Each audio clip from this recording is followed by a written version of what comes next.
Assalamualaikum warahmatullahi wabarakatuh.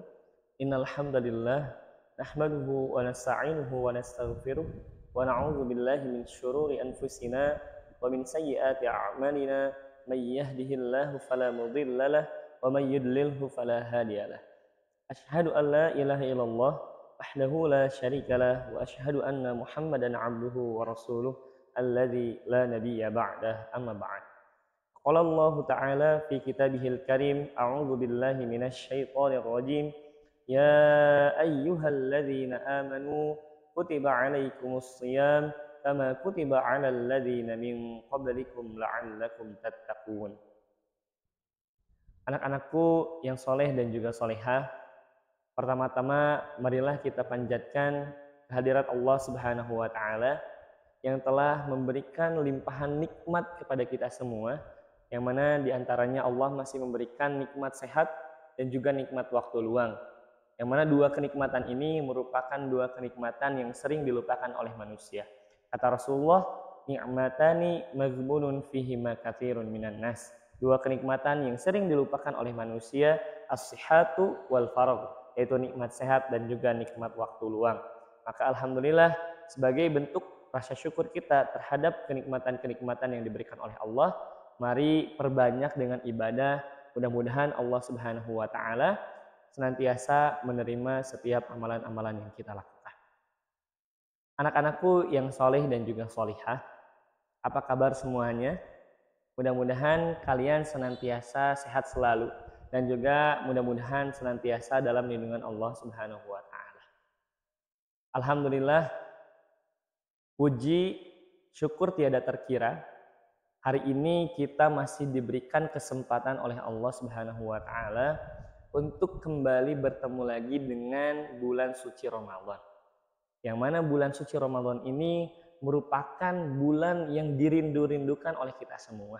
Karena di dalamnya banyak keberkahan dan juga magfirah atau ampunan dari Allah Subhanahu wa Ta'ala.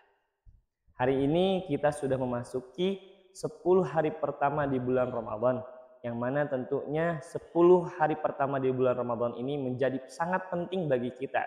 Kenapa? Karena 10 hari pertama di bulan Ramadan ini menjadi penentu hari-hari kita berikutnya, baik di bulan Ramadan maupun di luar bulan Ramadan. Maka dari itu, kita sebagai muslim harus senantiasa memaksimalkan momentum Ramadan ini, khususnya di 10 hari pertama di bulan Ramadan, untuk senantiasa meningkatkan kualitas dan kuantitas ibadah kita kepada Allah Subhanahu wa Ta'ala. Kuantitas adalah jumlah. Jadi kalau yang biasanya kita melaksanakan ibadah hanya ibadah yang wajib saja, maka di bulan Ramadan ini kita juga harus menambah dengan ibadah-ibadah yang sunnah. Nah, di sini ada 3 amalan yang bisa kita lakukan di awal-awal 10 hari pertama di bulan Ramadan. Yang pertama, yaitu sholat tepat pada waktunya. Kenapa kita harus sholat tepat pada waktunya? Karena sholat ini merupakan penentu atau kunci daripada setiap kehidupan-kehidupan yang kita jalani. Kalau misalkan kita menginginkan kehidupan kita yang bahagia, menginginkan kehidupan yang lancar, yang sukses, maka yang pertama kita harus sholat tepat pada waktunya.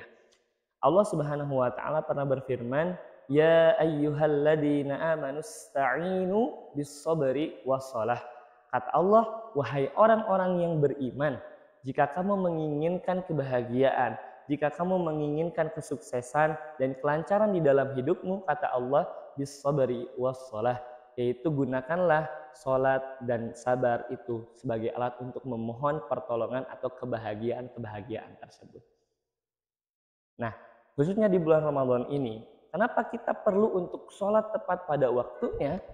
Karena untuk apa kita saum, untuk apa kita puasa, kalau misalkan kita masih bermalas-malasan di dalam hal beribadah kepada Allah, khususnya dalam sholat. Maka akan jadi percuma ketika kita melaksanakan saum.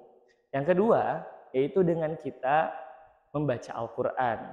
Kenapa membaca Al-Quran ini sangat penting? Anak-anakku yang soleh dan soleha, tentu kalian mempunyai sahabat ya, baik di rumah maupun di sekolah. Nah, kira-kira Yang namanya sahabat itu tugasnya seperti apa?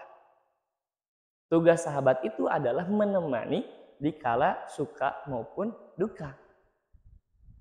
Nah, Al-Quran ini adalah sahabat kita. Kenapa? Karena Al-Quran ini senantiasa ada untuk kita, baik keadaan kita itu dalam keadaan duka maupun dalam keadaan suka.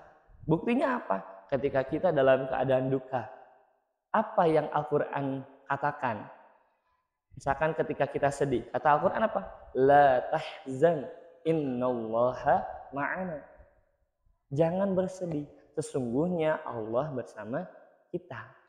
Makanya kita harus senantiasa dekat kepada Al-Quran. Karena Al-Quran ini juga yang nantinya akan senantiasa membersamai kita, baik di dunia maupun di akhirat.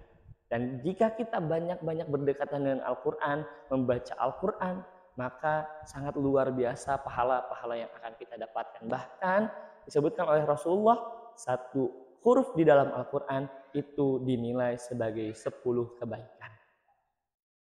Yang ketiga atau yang terakhir adalah bersedekah atau berbuat baik kepada sesama makhluk.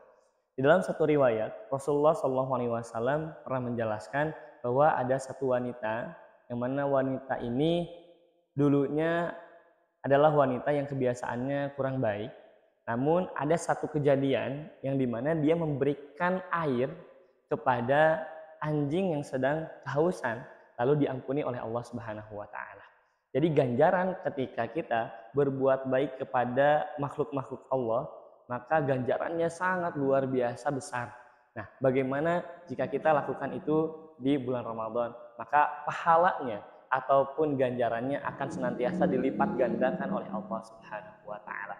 Nah, itulah 3 amalan yang bisa kita terapkan, yang bisa kita lakukan di 10 hari pertama di bulan Ramadan.